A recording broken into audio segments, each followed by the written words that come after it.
Depuis un moment, la fonction de père a pratiquement perdu sa valeur au sein de la société. Parce que depuis un moment, on réalise quoi? Qu'il y a certaines femmes qui parfois pensent que pour élever ses enfants, elle n'a pratiquement pas besoin d'un homme à côté d'elle. Ou du moins ses parents n'ont pas forcément besoin d'un père.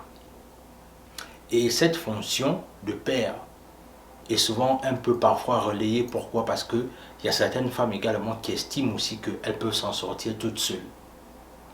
Dans cette vidéo, je viens te raconter en fait l'histoire d'un couple qui a été brisé et dont les raisons, pourquoi pas peut-être, vont t'enseigner aujourd'hui. Du moins j'en suis convaincu. Reste jusqu'à la fin parce que tu vas sortir d'ici transformé et tu comprendras pourquoi chaque enfant a besoin d'un père.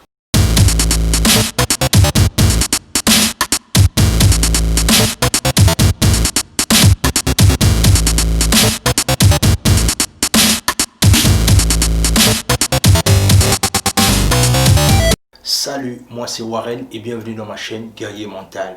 Ici, on parle de développement personnel et d'entrepreneuriat. Et ce sont deux thématiques qui te parlent, deux choses à faire. La première, tu t'abonnes à la chaîne et tu cliques sur la notification. Et la deuxième, tu partages la vidéo autour de toi et tu nous suis notamment à travers nos réseaux Facebook et Instagram. Alors aujourd'hui, il est question pour toi, pour nous de te parler, autant pour moi, de la nécessité d'avoir un père pour un enfant. Alors, on va simplement partir d'une histoire qui a fait beaucoup de mal dans un homme, mais que j'ai décidé de partager avec vous parce que je reste convaincu que ça pourra, pourquoi pas, carrément apporter un plus dans la vie de chacun. Alors, c'est l'histoire d'un monsieur qui était fiancé à une dame. Alors, ce qui se passa, c'est que le monsieur avait conçu sa relation avec cette dame-là et au bout d'un certain temps, cette dame est tombée enceinte. Et il faut bien réaliser que cette dernière est tombée enceinte à quelques mois seulement avant leur mariage. Et il faut bien comprendre, c'est que ici on a affaire à un couple africain et la plupart du temps chez nous en Afrique, le mariage se fait sur deux étapes. C'est-à-dire la première étape, c'est d'abord l'étape là où on paye la dot, du moins le mariage coutumier, et ensuite la deuxième étape, c'est à l'état civil ou du moins à l'église. Alors, ce qui se passa, c'est que à une semaine du mariage, la dame, du moins la protagoniste de notre histoire, au cours d'une conversation nocturne, elle va déclarer à son futur mari, qui est notamment son fiancé, qu'elle ne voulait plus se marier avec lui en fait. Et du coup, l'histoire a tellement commencé en fait de façon très banale que du coup, le monsieur n'a pas réalisé que la dame était sérieuse. Et la raison que cette dernière va évoquer, c'est simplement le fait que la dame va lui dire que je n'ai pas envie de t'épouser parce que tu ne respectes pas mes parents. Du moins, tu ne respectes pas assez ma famille. Mais ce qui va se passer, c'est que le gars, quand même un peu hébété, va se dire que non mais attends, ça fait pratiquement, il y a juste une semaine, les parents sont déjà là. Vous savez, parce qu'il faut encore remettre les choses dans leur contexte, c'est que chez nous en Afrique, lorsqu'il y a un mariage, c'est toutes les familles qui se déplacent pour venir faire la cérémonie de mariage. Donc ce qui se passe, c'est que le monsieur, toute sa famille était déjà venue dans la ville dans laquelle les gens devaient se marier, et c'était la même chose du côté de la femme. Mais la femme clairement a dit au monsieur que je n'ai plus envie de me marier avec toi parce que je réalise que tu ne respectes pas mes parents. Ce qui va se passer, c'est que le monsieur commença à être intrigué par rapport à l'insistance de la dame, ira voir son père en fait. Et ce qu'il va faire, c'est que le monsieur va simplement dire à son père que je pense que ma femme ne veut plus se marier avec moi. Bien évidemment, le père, connaissant souvent comment certaines femmes réagissent, il se disait simplement que oui, elle est simplement en train de plaisanter, tu sais, c'est à la veille du mariage, peut-être qu'elle veut te faire marcher, tu sais comment les femmes sont, fiston, reste tranquille, tout va bien se passer. Alors, ce qui va se passer, c'est qu'au bout d'un certain temps, les choses se faisant, le mariage arriva. Lors de la cérémonie de mariage, notamment pour venir payer la dot, Le constat que le jeune homme va faire, c'est que lorsque ses parents seront déjà là présents pour la cérémonie, ce qui va se passer, c'est que le jeune homme va constater que la femme, en fait, n'est même pas habillée, elle n'est même pas maquillée, elle est juste avec sa tenue de la maison, en fait. Du moins, elle a son pagne, elle a son t-shirt, elle est là. C'est comme s'il n'y avait pas de cérémonie, en fait.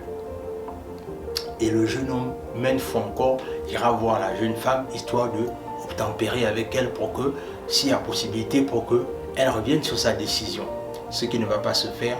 Le père même du jeune homme ira voir la jeune femme pour essayer de négocier avec elle, du moins, essayer de le faire revenir sur sa décision. Cette dernière va clairement rester sur sa position en disant que je ne veux pas t'épouser parce que tu ne respectes pas mes parents. Et c'est comme ça que la cérémonie de mariage va être annulée en fait. Et vous-même vous êtes bien placé pour savoir que lorsque les gens ont dépensé autant d'argent, non seulement d'abord il y a le facteur dépense d'argent, mais aussi le facteur humiliation en fait, parce que les familles se sont déplacées pour venir comme ça et pour dire clairement en face que le mariage est annulé. Et c'est un peu à long terme l'une de ces raisons pour lesquelles le monsieur même va perdre son père plus tôt en fait par rapport à toute cette humiliation là. Bref, mais ce qui va arriver c'est que quelque temps après l'annulation du mariage, ce qui va se passer c'est que au bout d'un certain temps, lorsque la femme va accoucher, et conscient du fait qu'elle a déjà annulé le mariage certes, mais ce qui se passe c'est qu'elle a finalement quand même accouché.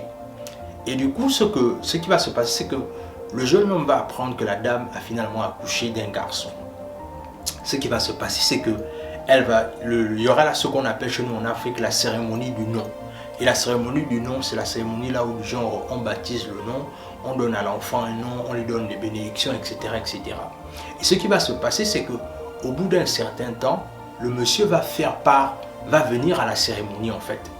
Du moins, s'il n'y a pas eu le mariage, au moins on est parents et on va s'occuper d'un enfant. Et ce qui va se passer, c'est que dans la cérémonie, pendant que les parents vont commencer à vouloir baptiser l'enfant du nom qu'il devra porter, la femme va s'opposer en disant qu'elle veut que le garçon, parce que c'était un garçon qui était né, elle voulait que son garçon porte le nom de son grand frère. Stupéfait et abasourdi par la situation, le jeune homme va venir vers elle et va simplement lui dire « Ok, je comprends qu'au bout d'un certain temps, tu n'as pas voulu qu'on se marie et je suis peut-être passé à autre chose, certes. Mais est-ce que tu ne penses pas que par rapport à la situation du nom de l'enfant, on doit trouver un commun entente en fait ?» Et la femme ne va vouloir rien comprendre, elle va partir du principe qu'elle veut que c'est son grand frère qui porte le nom de son fils.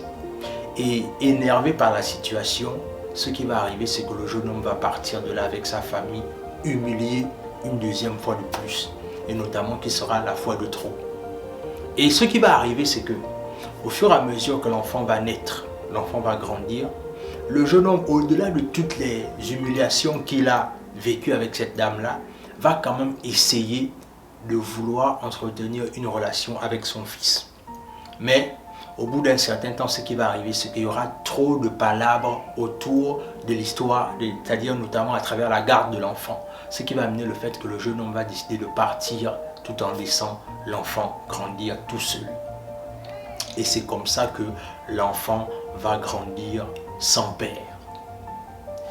Mais en fait, la moralité de cette histoire, c'est que pourquoi est-ce qu'un enfant a pu grandir sans son père simplement parce que deux adultes n'ont pas pu essayer de trouver notamment trouver les bons moyens pour essayer de se comprendre par rapport au fait que si leur relation n'a pas marché, il fallait prendre conscience du fait qu'il y avait un innocent autour d'eux en fait, du moins au milieu d'eux. Il faut comprendre une chose, c'est que pourquoi est-ce que je te parle de cette histoire aujourd'hui? Je te parle de cette histoire aujourd'hui parce que moi-même quelque part, d'une façon ou d'une autre, je suis passé par ce genre d'histoire-là et je viendrai, pourquoi pas dans cette chaîne, raconter aussi quelque part mon parcours par rapport à cela. C'est que il faut bien comprendre une chose, c'est que peu importe les difficultés qu'un homme et une femme peuvent avoir, il faut comprendre une chose, c'est qu'il faut toujours préserver l'innocence de l'enfant. Mais ça veut dire quoi, préserver l'innocence de l'enfant? C'est que peu importe vos problèmes en tant qu'adulte, peu importe vos indifférences, peu importe vos antécédents, il faut toujours préserver l'innocence de l'enfant. Parce que à la fin de la journée, l'enfant n'a pas demandé à naître. C'est-à-dire, peu importe la manière dont X a déchiré Y, c'est pas ça le plus important. Le plus important, c'est qu'il faut sauver l'innocence de l'enfant. Et en sauvant l'innocence de l'enfant, ça rejoint quoi? Ça rejoint le fait qu'il faut parfois taire notre ego, parfois nos sentiments pour faire preuve d'humilité, pour pouvoir garantir à l'enfant qui est arrivé un avenir serein. Mais pourquoi je parle de ça aujourd'hui? Parce que simplement, je réalise que peut-être beaucoup de personnes ne réalisent pas, mais nos enfants sont nos représentants de demain en fait. Ça veut dire que au bout d'un certain temps, peu importe la façon dont tu te comportes avec ton enfant aujourd'hui, cet enfant-là sera ton représentant demain. Mais aujourd'hui, ce qui se passe souvent, c'est que dans la société, beaucoup de personnes souvent abandonnent leurs enfants parce qu'ils ont eu de mauvaises relations avec leur mère. Mais en oubliant que l'enfant qui est arrivé, c'est un être innocent.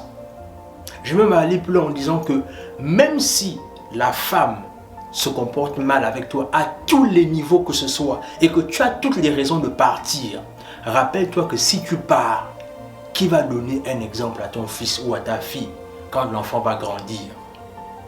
Et c'est là où c'est important, comme je le disais, de préserver l'innocence de l'enfant. Ne faites pas en sorte que l'amour que vous avez pour votre enfant soit conditionné par rapport à la relation que vous avez avec sa mère.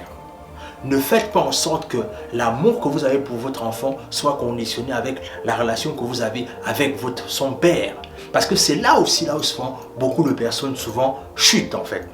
Parce qu'ils se disent que, bon écoute, comme rien n'a marché avec ta mère, mais écoute, moi je me barre d'ici et comme je me barre, je n'ai plus rien à vivre. Je n'ai plus de moins rien envie d'avoir avec toi. Et c'est comme ça qu'on voit beaucoup d'enfants grandir dans la communauté sans père ou du moins sans mère. Et ça, il faut que les gens comprennent que peu importe les problèmes que les gens ont avec leurs différents partenaires, préserver l'innocence de l'enfant. Parce que l'enfant n'a rien demandé, comme je le disais. L'enfant est un innocent qui grandit. Et lorsqu'il grandit, il a besoin de son père et de sa mère pour son équilibre. C'est-à-dire pour que les parents puissent avoir la nécessité pour eux de taire leur ego, de taire le fait que oui, tel m'a blessé, tel m'a fait mal, c'était pas normal, elle n'aurait pas dû se comporter comme ça. Il y a toutes les raisons du monde de haïr quelqu'un. Mais comprends une chose, c'est que s'il y a déjà un enfant au milieu, en fait, les raisons pour lesquelles tu devais haïr quelqu'un commencent à se diminuer en fait. Parce que simplement, il y a un être autour de vous. Et l'être qui est autour de vous, lorsqu'il se développe, il a besoin de s'agripper sur quelqu'un pour être quelqu'un de bien dans la société demain. Mais très peu de parents comprennent ça aujourd'hui. Et c'est la raison pour laquelle on voit beaucoup d'enfants devenir des délinquants, notamment les garçons et les jeunes femmes, des jeunes filles devenir des prostituées simplement parce qu'elles ont manqué d'équilibre parental. Et il est important d'apporter à ton enfant un équilibre parental si tu veux que ton enfant te représente valablement demain dans la société. Alors, au bout de cette histoire, j'ai vraiment envie que tu me partages ton avis sur la question. Qu'est-ce que tu penses de ces parents en fait? Et si tu devais leur donner un conseil, quel est le conseil que tu leur donnerais en fait? Mets-le-moi en barre de description, mets-le-moi en commentaire, autant pour moi, afin qu'on puisse discuter par rapport à cette expérience-là. Et pourquoi pas apporter un plus, notamment par rapport au fait que peut-être qu'il y a un parent qui est en train de se des parents qui sont en train de se diviser actuellement, ils sont déchirés. Et dans cette déchirure-là, ils veulent entraîner les enfants dans la même situation. Partage-moi cela en commentaire, donne-moi ton avis, afin qu'on puisse échanger. Et surtout, mets-nous des likes, partage la vidéo autour de toi. Cette vidéo ne peut pas forcément te servir peut-être parce que tu n'as pas encore d'enfant, mais peut-être que ça peut te servir par rapport à ton futur, ou du moins peut-être que c'est mieux si tu partages ça à quelqu'un, peut-être qu'il est en train de traverser cette situation là, ça pourra l'aider. Dans tous les cas, partage encore la vidéo, abonne-toi à la chaîne et sur ce, on se dit à la prochaine.